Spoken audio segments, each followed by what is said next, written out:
Case Western Reserve University School of Medicine in Cleveland, Ohio. This is the All Access Med School Admissions Podcast. Hello again, everybody. I'm your host, Christian Essman, and I'm the Senior Director of Admissions and Financial Aid here at Case. Thanks again for joining me, and it's a pleasure to be with you again. Hey, as medical schools begin to wind down the 2020-2021 interview season and application cycle, we know the next cycle is right around the corner. As these are the first two episodes of 2021, I wanted to begin the year with a two-part series that is dedicated to inspiration and instruction, particularly for the next group of applicants that are preparing to apply this spring. This conversation you're going to hear today is about inspiration and a little bit of advice when it comes to virtual interviewing. My guest is Dr. Michael Anderson, who has had a very interesting career as a physician, from high-stakes care in the pediatric critical care unit to leading a large children's hospital and to advising leaders of the government. Dr. Anderson and I wanted to bring this conversation to pre-medical students so you can understand all the different career possibilities that medicine can bring you, such as clinician, educator, researcher, advocate, health system leader, among others. I think you'll hear that Dr. Anderson has been in each one of these roles at some point throughout his career. So let me give you a little background on Dr. Anderson. Dr. Michael Anderson is a pediatric critical care physician, healthcare executive, child advocate, and a nationally renowned expert in disaster response and health policy.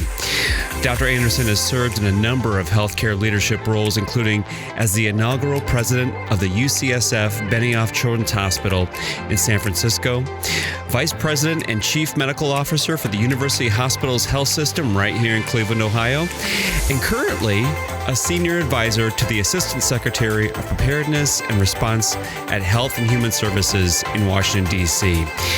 He has been appointed to pediatric disaster advisory committees by both President Bush and President Obama. Dr. Anderson has testified before the U.S. Senate, House of Representatives, and the President's Commission on Bioethics. He's a proud Clevelander and a graduate of John Carroll University and the medical school here at Case Western Reserve University. Dr. Anderson is a font of knowledge and wisdom and, an all-around great guy to hang out with. So I hope you find this conversation both inspiring and entertaining. So let's just get right after it.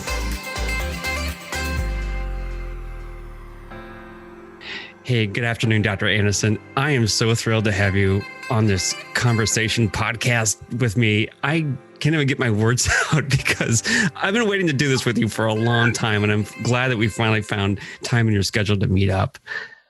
I will start off with the podcast with apologizing. It's taken so long to synchronize our calendars, but I'm really excited to be here too.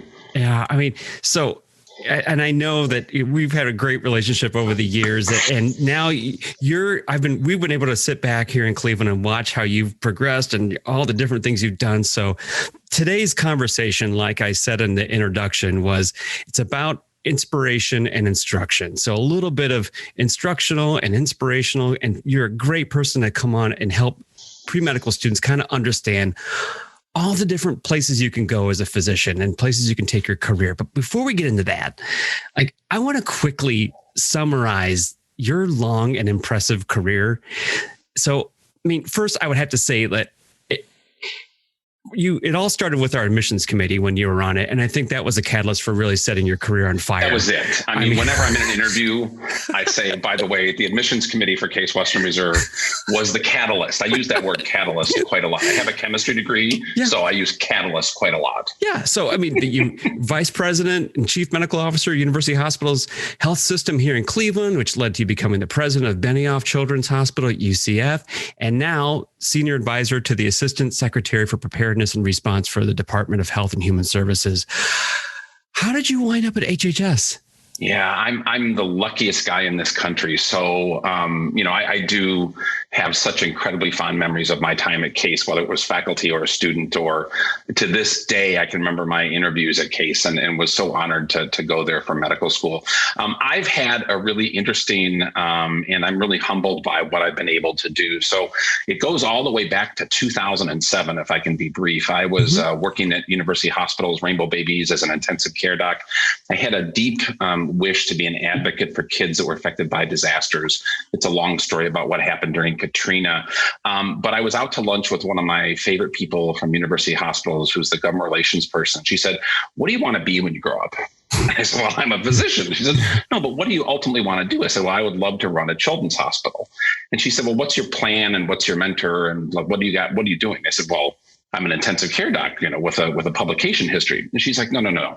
You really have to have a plan. There's luck and there's serendipity, but you've got to figure out who your mentors are. You've got to not sketch out that in 2008, I want to be this. In 2012, I want to be this, but you really got to figure out how to get where you want to go. And that was probably the best, most amazing bit of advice I ever had. So I went from different roles at university hospitals where I was the associate chief medical officer, then chief medical officer for the children's hospital in the system, and really found that a doctor, a physician, is an important part of this leadership process. Because first and foremost, you got to be a good doctor before you take on leadership roles. And I think that there are some people that go right from their MD to consulting gigs or things like that. I think first and foremost, you got to dive into what you want to do as a doctor. I'm an intensive care pediatrician. I love the pediatric ICU, and I think I was pretty good at it back many moons ago when I did it. So first, be a good doctor. But then I think physicians, when they take on leadership roles like chief medical officer, like hospital president, they bring that clinical knowledge. They understand what safe care is. They understand what efficient care is. And quite frankly, they've had some of the most delicate and difficult conversations with families than one can ever imagine. And I'm not negating the great things that non-clinicians bring to leadership, but I think that I'm really lucky that first and foremost, I tried to be the best doctor I could. And then second, as leadership roles came up, then I was able to sort of bring that clinical knowledge and passion to what I was doing. Mm-hmm. Do you have enough work right now at HHS? Is there anything going on? So long story short, I told my board of directors at UCSF in San Francisco in early 2020 that 2020 would be my last year. I was there 4 years. I loved it. It was a great challenge. But my grandbabies are in Shaker Heights, Ohio, and the majority of my kids are all in the Midwest in Ohio. I have one son in Colorado. But I said, I'm just too far west. I need to get somewhere east for my next role. I'll help you find a new leader. Mm-hmm. We'll take our time. And then the world just caught on fire. And obviously COVID went from something happening in China to then the entire Asian continent. And then it just took on a new role. So I got a call, I think in April, from the Assistant Secretary for Preparedness and Response, said, "Mike, we need a pediatric consultant. We need somebody to help us focus on what are the kids' needs. What about, pediatric therapeutics? How can we keep kids safe? What about this weird multi-system inflammatory syndrome?" And so I did that sort of part-time as a consultant, but then the Assistant Secretary called and said, "I know you're looking for the next chapter. Let's just bring you here full-time for a year and help you focus on the pandemic." And Chris, wow. It was the honor of a lifetime to get that kind of call to assist. And I call this the Pearl Harbor of our generation. It's not a physical war, human to human, but it really is a public health crisis, emergency war, whatever you say. Mm-hmm. That's crazy. Before we get into some of the other things we're going to talk about today, I do want to ask you, what do you get to do every day? What are you doing with HHS? So I have really three portfolios that I help run. The first is the pediatric issues in the pandemic. So ASPR, the Assistant Secretary for Preparedness and Response, will do a little government 101 on the podcast. So ASPR is one of, I believe, 11 assistant secretaries at HHS. So there's the Secretary of HHS and there's assistant secretaries. ASPR is kind of the fire department for HHS. So it's the Assistant Secretary for Preparedness and Response. So disasters is what ASPR is all about. So we're in charge of medical countermeasures, innovation. There's terrific volunteers across America called the National Disaster Medical System. There's 2 teams in Ohio. So we're really the fire department. I'm looking at 3 different things. One is the pediatric issues in COVID and longer. For many years, children's issues and disasters really haven't gotten the attention they need. So I was really honored that the assistant secretary said, let's have somebody full-time work on pediatric issues. There's a lot of good pediatricians within ASPR, but just have somebody focus on that. The second thing that I have been brought into, and it's really flexing more of my chief medical officer gene than my pediatrician gene, is the whole world around therapeutics and COVID. There's not many, but the 2 monoclonal antibodies that have been approved under emergency use authorization are really starting to stem the tide of so many patients requiring admission. So a brief part on monoclonal antibody is obviously against the novel SARS-CoV-2. There's 2 companies that have been approved for these products. And we are showing across the country that if you give these monoclonals to patients that are COVID positive, so unfortunately they turn positive for COVID, but are not sick enough to be admitted, that these are decreasing the need for admission by 60 to 70%. That is saving American lives, and that is saving hospital capacity at a really tough time. The fun thing about that for me is that there's no fun in a pandemic, but the fascinating thing is it's a bunch of different leadership tools in my toolbox that I've been able to accumulate. It's sort of like a new drug rollout, right? It is part communication. It is a large part science. It is building bridges. And one of the advices I would give to pre-meds is they may not know what a Rolodex is, but back in the day, we had this thing where you wrote down people's phone numbers, and the ability to have that contact list and call on people is really terrific. And the third thing I get to do, so pediatric issues, therapeutics, and the third, which is just fascinating, is if we as a nation don't take pause towards the end of this, and I think 21 is going to be a much better year. You know, the vaccines are here. We're seeing a slight decrease in hospitalization. It's still concerning. We can't let our guard down. But, you know, in February 21, I think it's getting better.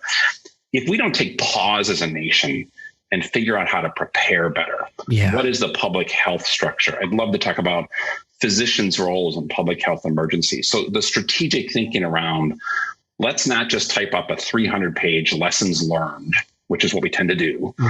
Let's figure out truly how to do this better. So the next generation of physicians who are listening to this podcast is trained better, is better prepared, and also helps us think about this. So that third strategic arm of how do we get better at doing this is something that I'm honored to be helping with too.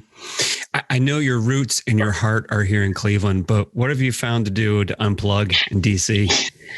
Oh, this is the neatest town. I mean, I have always been a fan of this city. It's a little bit weird because all the really fun stuff like the Smithsonian, like all of the attractions here are pretty much shuttered up. But I have an apartment building downtown. So literally after we're done recording, I'm going to go for a walk in the National Mall and get some steps in. So it's a fascinating town. And as the nation thaws and DC hopefully gets back to some normalcy, we won't get into the politics of that, but normalcy, it's just really an honor to be in this town. And it's an hour plane ride from Cleveland, Ohio, where my kids and grandkids are. Yeah, so you're just up and down. Exactly. Like you barely get the flaps up and you're coming down. We've talked a little bit so far about your career. What's something that you find people are surprised to learn about you? Yeah, so I was mulling that over. Back when I was an intensive care pediatric attending, at the beginning of the month, you'd get 4 residents and maybe 1 or 2 medical students and just a smattering of people. And 7 times out of 10, they were kind of nervous because the intensive care unit is new. And what am I doing here? And it was our job as the attendings just, let's all calm. It's going to be fine. We're not going to let you hurt anybody. We're going to learn about physiology. It's going to be fascinating for you. But I would do the same thing. Go around. Okay, tell us your name. What are you doing here? And what's one thing we would never guess about you? And the answers were typically kind of cool. Like I used to be a race car driver, things like that. The best was a young woman said, I used to be a backup singer for Fleetwood Mac. And since that day, like, how do you top that? No one's ever topped that. Like no matter what, like I was a lawyer, I was an F-14 pilot. What I was so I actually was in the funeral business for 3 years in college. And my first year of medical school, I was a funeral director's assistant. You're kidding. And no, and people kind of go, you don't really have the personality for that. But I knew the guy that owned the place. It was a great summer job. They bought you a free suit every summer. So that's one thing people would never guess. Oh, you're right. I wouldn't have come up with that one. Oh my gosh. Wow. Oh, and you've met Metallica and Sammy Hagar and some of my rock and roll heroes. Oh yeah. And the nicest of that. So obviously there's a children's hospital is a very special place. Mm-hmm. And when the students get more into it, or maybe they're volunteering now, children's hospitals are just very special because kids are so resilient, they bounce back. So it's typically a more joyful place than adult hospitals. Even when there's tragedies and kids aren't going to recover, there's amazing healing and compassion there. But there's also incredible philanthropic support. Like there are so many people that want to help the mission of a children's hospital. So when I was at UCSF, Mr. Benioff, the CEO of Salesforce, is a terrific philanthropic supporter of ours. And he would just bring in some names. So I'd be sitting there with a microphone going, what am I doing interviewing Metallica? But I introduced Sammy Hagar at this little venue. Like I was the intro. And I met Alicia Keys. Alicia Keys came and sang with the kids in the music therapy room. I just was pinching myself going, what is this Cleveland pediatrician doing here? It's so cool. Yeah, that's cool. Well, I wanted to have you on this conversation today so that our pre-med listeners and future physicians could hear about the potential career pathways of a physician. And so you've had almost all of them. So walk us through some of the options that are out there so that these young people can have an understanding of where they can go in life as a physician and the inspiration part of this. Yeah, I think first and foremost, like I said, I think going to medical school in my mind is a covenant. I sort of said this, if you remember, I was honored to give the white coat ceremony speech many moons ago at Case Western.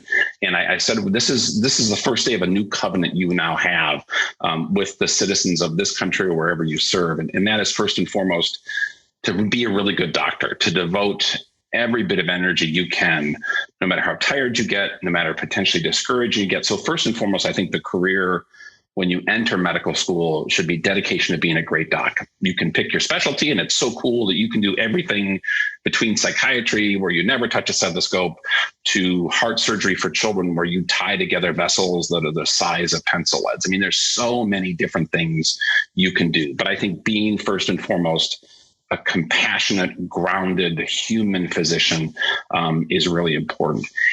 Then the world is kind of your oyster. And I'm, we were talking before we hit record how spoiled and lucky I am that I've been given these different opportunities.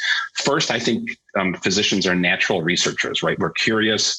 We want to continue to get better. And whether that research is a clinical trial, and these antibodies that I'm working on are sort of an interesting take on clinical trial, or you get attracted to the bench and it's not just a summer, research assistant job. You really become fascinated. I think research is a terrific career and the ultimate triple threat, somebody that can teach, can take care of patients and do research, is still real. I think it's a real need that we have in this country because kids are still dying of cancer that shouldn't, and heart disease is still a major killer of adults that shouldn't. So there's a lot of questions. And, what do we learn from this pandemic and figure out antivirals in a quicker fashion? I always say that a physician doesn't just have those three aims: good clinical care, a teacher, which is important, and a researcher. I think physicians have an obligation to be an advocate. And I'll just talk about kids for a second, because that's sort of where my career has been pointed. Children don't vote. They don't have political action committees. They have very little political voice. So they need advocates. They need voices. And I think physicians, I think teachers, social workers, psychologists, there's great groups of people that defend and help children every day.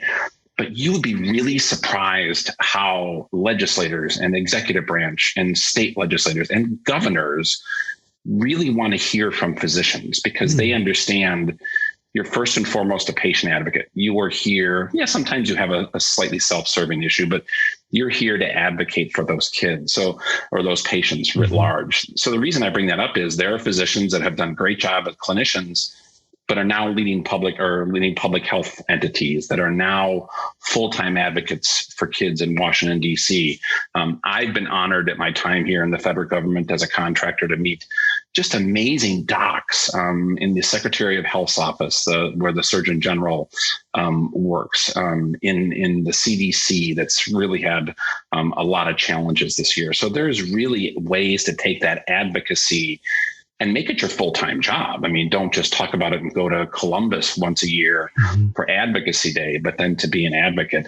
And then finally, two other things. I think leadership within healthcare is really important for physicians. And when I was chief medical officer at UH, just down the street from our beautiful new campus at Case, I really committed to physician leadership as being an important part of my legacy. And we started a Physician Leadership Institute.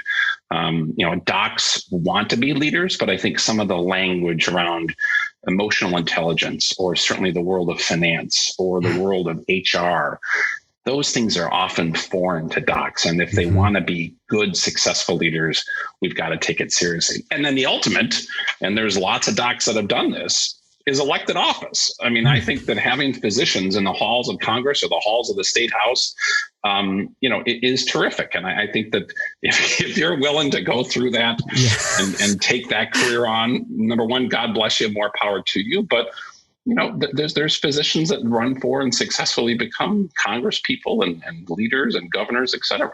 Yeah. When you mentioned physicians as researchers, I find when I talk to early pre-medical students, they're surprised to learn that physicians can be researchers. That there's a perception that you can only be like a PhD scientist, or you have to have your PhD and your MD to be a researcher. Correct. And that's not the case. And I did my 4-year fellowship at Case for pediatric intensive care medicine, and my boss, the late Jeff Blummer, was a big believer that pure MDs need to help in the lab and to do research. Yeah, there's great clinical research, and of course, MDs are great clinicians, and that's what we're drawn to. But we're smart. I mean, this sounds a little egotistical, but we're smart people, and learning more about the laboratory methods and the scientific method is terrific. It was not my cup of tea, in all transparency, because you have to have just the patience of Job to wait for 4 weeks for an experiment to come back. But I have some dear friends that are pure MDs and have been quite successful in the research world, getting grants and even getting patents. So yeah, that can be certainly a big part of your career if that's what lights your fire. You got to do what you like. And I think that's the beauty. Getting to med school is tough, and I would never minimize that. It takes a lot of work. But once you're in, there's so many things that you can do that can bring joy to you in your career. And I'm lucky to be one of those folks. When you look back, what would be one of the best career decisions that you made? Doing pediatrics. I was always right drawn. Off the bat. I had bad asthma as a kid. My pediatricians were wonderful. In the 1960s and 70s, we had very rudimentary medications. When I think about the meds we gave back then, I'm surprised that I didn't suffer the effects of hypoxia. So being a pediatrician was a great career choice. And the interesting choice, I know we're going to talk a little bit about interviews. There was a pre-med choice I made that in retrospect was brilliant. Not that I'm brilliant, but the choice was brilliant. And I, as a sophomore in college, obviously organic chemistry is just like that, that mountain you've got to climb and you've got to conquer. And every pre-med in this country knows it. In sophomore year, you gear up for organic.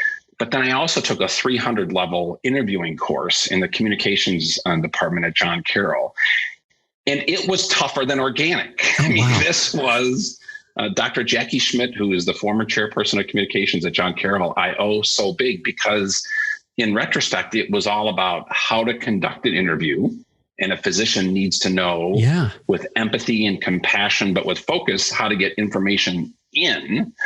And then if you're lucky enough to be a voice for a cause or kids, you then got to learn how to get the message out. So one career choice, which was, I guess, more of an educational choice, was to take this interviewing course as a sophomore. at the same time, the overarching, thrill of organic chemistry was on the plate too. Mm-hmm. You mentioned a few minutes ago that several years ago you were invited to speak. It's the first day of medical school at Case. I was sitting in the audience, and you gave kind of the introductory talk to the new first year students on their first day. And your theme of your talk, and I remember this vividly, was bring your best. Yep. And can you kind of recapitulate that a little bit for people? Like, what do you mean? Because your thing is bring your best as a physician, bring your best as a student. Yeah. And it was almost a challenge, because I think the road to getting in medical school is challenging, like I said, and you shouldn't discount that, because you have to do well in your classes, and you've got to bring a certain extra something that attracts a medical school admissions committee to you. And I guess my drive, to say it in a more negative way, is, but this is no time to rest. Congratulations, pop the champagne, put the white coat on, booyah, you're in. But that same drive and zeal, I brought it from the fact, and I think I made some hypothetical, like there is a mom who's going to have a really sick kid in 3 years, 6 years. She doesn't know there's your first day of medical school, but she's counting on you. Like, she's counting on you to study and to bring your best and to challenge yourself. And when you need help, to get help. And I sort of outlined the different patients that folks would take care of. And I think that's something that I always have to do too, is remember, always keep your foot on the accelerator. You got to take care of yourself, right? This is, I think, a kinder and gentler time in medicine, where we don't just beat the crud out of people for a decade and say, now go be a compassionate physician after we beat the tar out of you. You've got to take care of yourself. But I think now that you're in, of course, celebrate. We all love, advancing, but really make sure that every day you're bringing your best to that patient. And I was honored that my son Brad was in the audience, and he's like, "Well, that was pretty good." I'm like, "Thank you, Brad. That was very nice." I was an honor. I mean, just sit there at, oh my gosh, I'm blanking on the name of the concert hall. Severance. To be at Severance and giving an address when I was honored to receive my medical degree on that very stage was just like, okay, like that's it. Time to retire. Nothing cooler than this. Thanks for coming. Good night, everybody. It was great. It was really cool. It kept getting cooler. Dr. Anderson, what would you say to our young pre-med listeners? What can they do to prepare to become a leader in medicine, whether it's a clinician or an educator or a researcher or an advocate or a health system leader such as yourself? What can they do? What are some takeaways, that things they can maybe think about doing now, or some skills they can try to hone today to kind of start to get them, on that kind of track? Really great question. I think it's in two buckets, maybe more. The first is, and pre-meds get this advice all the time. And I got this advice as a pre-med, and it was almost difficult to hear. And that is, don't overdo the science. Of course, take core science, be a good scientist, but then enjoy college. Take courses that you really are interested in, that you really think will make you a more well-rounded person. Because whether you're just going to be the most fantastic doc known to man, and you've got a 40-year career of taking care of patients in Shaker Heights, Ohio, then God bless you. But being a more well-rounded, grounded person, I think, is an important part of undergrad. And that is, when else in your life can you minor in political science and take some concentration in Chinese relations, right? You don't get a chance to do that. So I think leaders are very well-rounded in, they don't just bring the bucket of, I'm a really good chemist. They bring a broader bucket. The second is that in pre-med, there's a couple of reasons to get involved in your campus or in your community, right? To take on student union, to be a part of your sorority, to be a volunteer for the Red Cross. It's important. It shows you're a well-rounded person. And I think that every pre-med would understand that. But it also exposes you to different leadership styles. And one of the things I've been blessed with is to be exposed in my career, whether it was being a doc, I led the 10-bed intensive care unit at Metro Health. And that was sort of my first foray into leadership, all the way up to leading, a 450-bed children's hospital.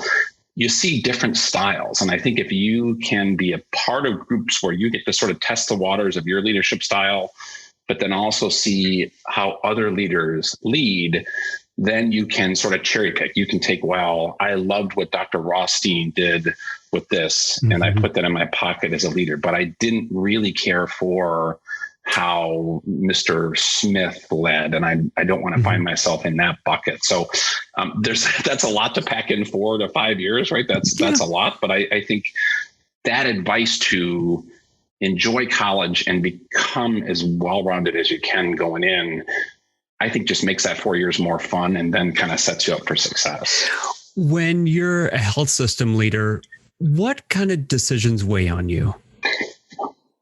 First of all, patient safety. I mean, I think if you don't wake up every day thinking about patient safety, and I know that we have been so preoccupied with COVID. So when I was running the Children's Hospital, it was all about, do we have enough? It's the 3 S's. Do we have enough staff, stuff, and space, right? Do we have enough people to take care of the patients? Do we have enough N95 masks and ventilators? And are we out of bed? So the 3 S's sort of drive your operations. But writ large, I think healthcare leaders have to make sure that their hospital is as safe as possible. And there's a little, what's kind of a secret, but it shouldn't be a secret, and it's not a secret. Hospitals can be dangerous places, right? Especially in a children's hospital where a decimal point error in a medication can harm or kill a child. And you've got to make sure this whole notion of high reliability is really important. And there's a couple of notions in high reliability, which number one is that leaders are engaged and understand. And if you're not hearing from the trenches that there's problems, something's wrong, there's always an issue you can take part in making the place safer. So one is safety. 2, right now, there's enormous fiscal strains on the system. There have been a lot of patients which have flooded the intensive care units. But if you're a children's hospitals have been kind of slow. Like, people are nervous to come to hospitals. Right. So you're in a business and you need patients to generate revenue to pay your nurses to continue to move that. So right now, there are a lot of fiscal issues that are weighing on healthcare administrators. And then there's the fun things. What can we do to do this better? What are the innovative ways that we can take this notion of strategic planning and growth and grow our system, or partner with new hospitals, or invest in innovation? I'm doing a part-time senior advisor role here at Children's National Medical Center, and we just bought the old Walter Reed Hospital and are opening a huge pediatric innovation center. That's just brilliant. That's the fun stuff where you get to think about, how do I turn this baton to the next generation of physicians who are listening to us with even more innovative ways to take care of patients and take care of kids. So that's the reason I like being a healthcare leader, is there's just this broad menu of interesting things that you can be a part of and help lead. But safety is always number one. A part of your credentials, in addition to having your MD degree, is having your MBA. And sometimes I hear frequently from incoming medical students or prospective students that they want to maybe get their MBA as a medical student, like do a joint degree or dual degree. And I think there's what are your thoughts on that? Do you advise like kind of waiting it out and kind of get in the trenches for a few years and then take your MBA? Or do you think it's not a bad idea? I'm more of a waited out kind of person. And I used to, for 8 years, I ran the critical care fellowship at Rainbow. So I would have some very bright, they just graduated from the pediatric residency and they wanted to be intensive care docs. And this question would come up a lot. It was, I want to be the next chief medical officer. I want to be, the chief operating officer for Children's National or something like that. I'd like to get an MBA during training. And in rare cases, even in medical school, in rare cases, you may just have the most driven superstar person that wants those credentials and are going to go run the McKinsey consulting company in 2 years. And that's a specific smaller niche. I think the great majority of docs that go back to get their MBA want to make a positive impact in healthcare. They want to lead as a CMO or a chairperson or whatever she or he wants to do. And that MBA, I think, is a really important thing. And I can talk about that. But it comes back to what I said first. Be a good doctor first. Mm-hmm. Know how to be the best thoracic surgeon known to mankind. Learn how to be the best adult gastroenterologist, right? Devote yourself to that. Learn your craft. And then the MBA at a later point in your career is actually more fun. because you've been so deep in medicine for a while. When I got my MBA at Kent State, it was fun just because, oh my gosh, I haven't learned anything new in a while. Like, oh, this is what accounting is. Like, I never really understood that because I didn't do any of that. Right? I can barely balance my checkbook. So in taking it later, and I took it, I got mine in 2013, my MBA in 2013. You just have more gray hair. You've got a little bit more experience under your belt. And the colleagues that I was with in this MBA just made it so fascinating and fun and challenging that I think it's important if a doc wants to get an MBA because she or he wants to lead. I think it's a really important thing to do. Mm-hmm. It's not 100% necessary. You can still get great leadership roles and not have it. But I just think it takes you being dedicated to being a good doc first. That's at least how I look at it. And can you get somebody else to pay for it? Yes. Write that down, pre-med. Yeah, you might want to get somebody else to pay for it. Because your employer, if they're dedicated to you, will say, sure. Yeah. So and I loved my employer. If anybody from University Hospitals is listening, thank you very much. Yes, yeah. So really enjoyed it. There could be the rub there too. Exactly. The other reason why, so that's been I think the inspirational part of our conversation. I love and want to get pre-meds fired up for what's ahead of them. Well, for some students now, the next thing ahead for them is the next application cycle. Yep. And this last application cycle is the current application cycle is winding down. The next one's coming up on us in the next few months. This last interview season was completely virtual and it's coming to a close. And there's discussion right now, and I was telling you this before we hit record in the admissions community, that maybe the next year's interview cycle is going to be virtual as well. And so I think things are pointing towards that. There's that potential that this next cohort of applicants will have to learn how to navigate an interview conducted by Zoom, like what we're doing right now, in front of a camera versus, press and flesh and being in person. So I think this can cause a bit of anxiety for applicants. On one hand, you could say, well, they've been trained, in quotes, the last year doing school online, but they're not trying to have to project who they are and promote who they are when you're sitting there on a class online. So I'm wondering, given your experience in being interviewed remotely on national TV with MSNBC and Good Morning America, you've been on that too? I was on GMA. I've done CNN a long time ago. I'm actually going to be on the Peacock Network tonight, which is a new NBC thing. I didn't know about that one. So I wanted to ask you, let's spend a little time talking about this. First of all, do you get nervous? No. And I don't get nervous because I come back to that. People want to hear from physicians. Mm-hmm. And if you don't know, say, I don't know. Number two, do your homework, because when you're interviewed on the air, they'll say, we'd like to talk about this. So I think if you want to be a good voice for science and a good voice for patients, do a little bit of research before. And I take it back. The only time I got nervous is there was a morning show when I was in Cleveland on Channel 3. Michael Cardamone and Andrea DeVecchio were the hosts. They were just wonderful. They had me in every 2 weeks or so, and they would give me the topic. And as a pediatric intensivist, I can sort of Google anything and I can piece together on my experience, what the topic is. Although a lot of my friends would call me later and go, what are you doing talking about nutrition? You don't know. I'm like, I got through. Okay, thank you. Yeah. So they pulled an audible on me once. They came in and said, Dr. Anderson, congratulations. We're doing live calls from the audience today. Oh, no. And I'm not a general pediatrician. Okay. I admit it. I am not a general pediatrician. I'm a father of 5, but I'm not a general pediatrician. So the calls were more what do you think about a rash that is this? I'm like, oh boy, I am never going to do live again. Back to your Zoom point or your 2-dimensional interview. I think, it's going to be, I think there's going to be enough PhD theses on how we've changed as a society going from in-person to 2 dimensions, where you don't get as much of a concept of body language. And it just seems like you can turn the video off and zoom out, and you don't really get that nonverbal either reinforcement or nonverbal clues. You're going down the wrong path.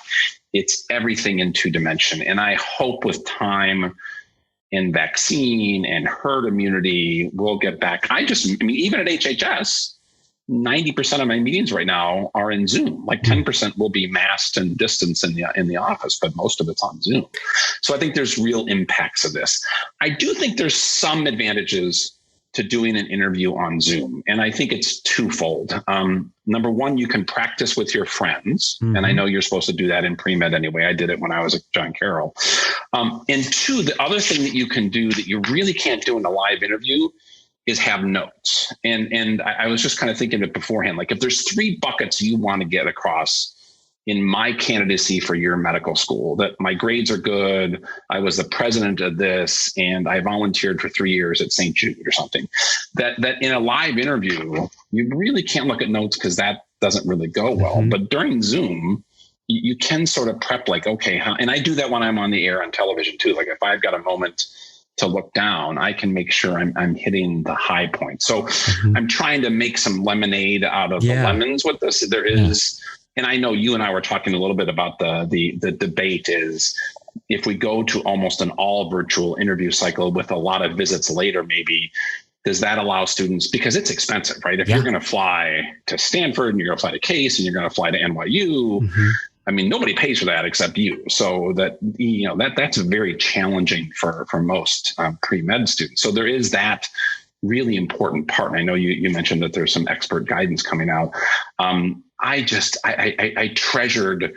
worked in a lab at Case before I get in. So I treasured being on the campus and just that visceral feeling for, wow, this is a place that I could really be happy spending 4 years. So I think there's some advantages. I do think prepping, I do think speaking slowly and clearly, you and I are just doing an audio podcast, but I think having some decently professional background behind you is always important. I try and do that when I'm on the air as well. So I think there's pros and cons to this new world. Have the networks given you advice before you started doing this? Like, okay, hey, listen here, doctor, we know you're the expert in medically related things. Let us tell you how to do this. They just kind of let me run. Like they just and I got to tell you, there's 2 things. I mentioned John Carroll and the interviewing course. That was big. I also have to give credit to university hospitals. So when I was just practicing intensive care medicine, I wasn't an administrator yet. I got noticed that university hospitals put in a TV studio in the hospital. And I thought, this is the biggest waste of money that I've ever heard of. Why would those idiot administrators do that? In retrospect, it was brilliant, because when a network wanted an expert on Ebola, when we had the Ebola crisis, or a child psychiatrist on child psychiatry issues, they got to hit a couple of buttons. You plop the doctor down in the hospital, you put her earpiece in, and she's live on the air. So I got a lot of experience doing this without the hassle of having to have a camera crew come out. Of course, now with COVID, they don't come out anywhere. And 2, it sort of like got to cut my teeth. I will share one quick funny story. I was being interviewed by Nicole Wallace about 6 months ago, still on COVID and ramping up. And I was at one of my hospitals in the Bay Area, and the Wi-Fi. So we're live on national television, and she starts a question with, well, Dr. Anderson, don't you think that the NBA system and then there's just dead air and I can't hear what she's going to ask me. And we're on live television, and I'm just looking going, well, an honest person would say, Nicole, I couldn't hear you. Or somebody that can sort of MacGyver something together can say, well, Nicole, I think that's really an important point, that we've got to have the same system in place for everybody, no matter your social. And it just sort of flew. So that was my one moment of sheer terror. I wasn't nervous, but when the audio goes, it's not good. Well, I will tell pre-medical students that in our theme, when we do interviews, is assume good intentions.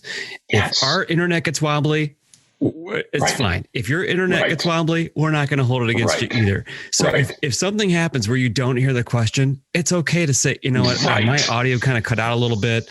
Could you, do you mind repeating the question? That's perfectly fine. Chris, thank you for that advice, because that is not what I did. I should have. Luckily, the answer seemed to flow. Dr. Anderson, how do you now, you're going on live TV in front of lots of people. How do you try to connect with somebody? Do you see your host on a screen, or are you just looking into the camera and you don't see them. So they actually use Skype when I do MSNBC. Others use different technologies. You see, never, this is not really advice for the pre-meds, but never have your TV on at the background because there's a 5-second delay and it will always drive your brain nuts that you're hearing yourself in stereo. You do see them. And I think once again, I come back to the fact that over time, I think physicians become good teachers. And a good teacher is, here's a complicated topic. Most times it's about you personally. You have a diagnosis and I hopefully am going to take some time to be empathetic and explain it to you. I'm not going to dumb it down. I'm going to be, upfront with you. So what I try and do when I'm doing television interviews, which once again is a great honor. It's great that they call me, is just trying to explain, this is a complicated topic. Here's how I look at it. And by the way, one thing 8 times out of 10 I'll come back to is, but always trust your physician relationship. So if you're a parent that is worried about a kid that has a fever and a rash, and in this world of COVID and MISC, a fever and a rash is much different than it was a year ago.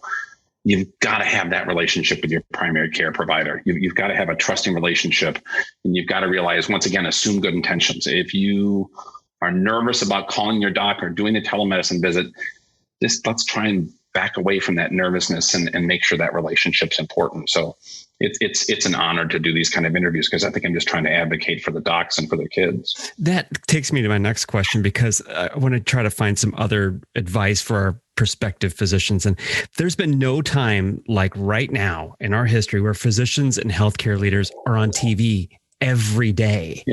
Yep. Given that medical professionals have been front and center over the past few months, what can pre-meds take away from this new exposure that they're seeing? I think it's a really good thing. I mean, it's a terrible time, right? Almost 500,000 Americans have died from this. And that's just a tragedy, like no other in our lifetimes. And we, that's horrible. And thousands of healthcare providers have passed away as well. We have to honor them and make sure that we keep this fight up. I do think the number of physicians, and you could turn on cable news right now, and chances are within 20 minutes, you're going to see a doc talking about something. I think that's a really good thing. I think it says science matters.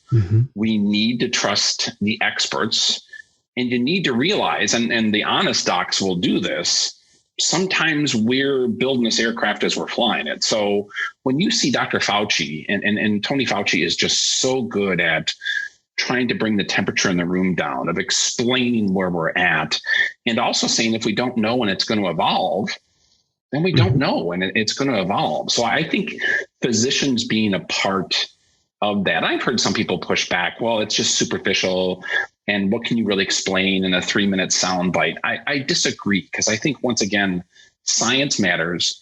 The opinions and the expertise of docs and nurses and respiratory therapists and psychologists, those have been and will be so important. So I think it's a really good thing. Now, sometimes when doctors say silly things, you kind of but that's pretty rare that we go down a bad rabbit hole. What about some of the new skepticism or criticism healthcare providers are receiving now more than they have before? How do you feel about that? It's so scary. I mean, I've had friends and colleagues that were a dear friend of mine was pumping gas in her scrubs and got verbally accosted by people that this is your fault and how dare you spread this virus at the gas station. And she was just trying to get gas, right? I mean, that just doesn't make any sense. So I think it's sad, the amount of I mean, first of all, this has been a marathon for the front lines, right? Like we talk about surge on the television like it's just a topic for television news, right? But surge means for 12 hours or 16 hours or 24 hours, you're not stopping. You are physically putting yourself in danger. Thank God the vaccine's rolling out. You are seeing the number of patients dying like you've never seen in your career. And the next day it just keeps going. So this has been a marathon like no other. And I do think the next generation of physicians has to help us continually think about how do we support each other. Like it's not okay to just say, move on, keep doing your job, full steam ahead. That's not okay. We're human beings and this is really taking a toll. If you add insult to injury on the fact that people are distrusting, or they're calling this, bogus science. And, I think we're all active on social media, me included.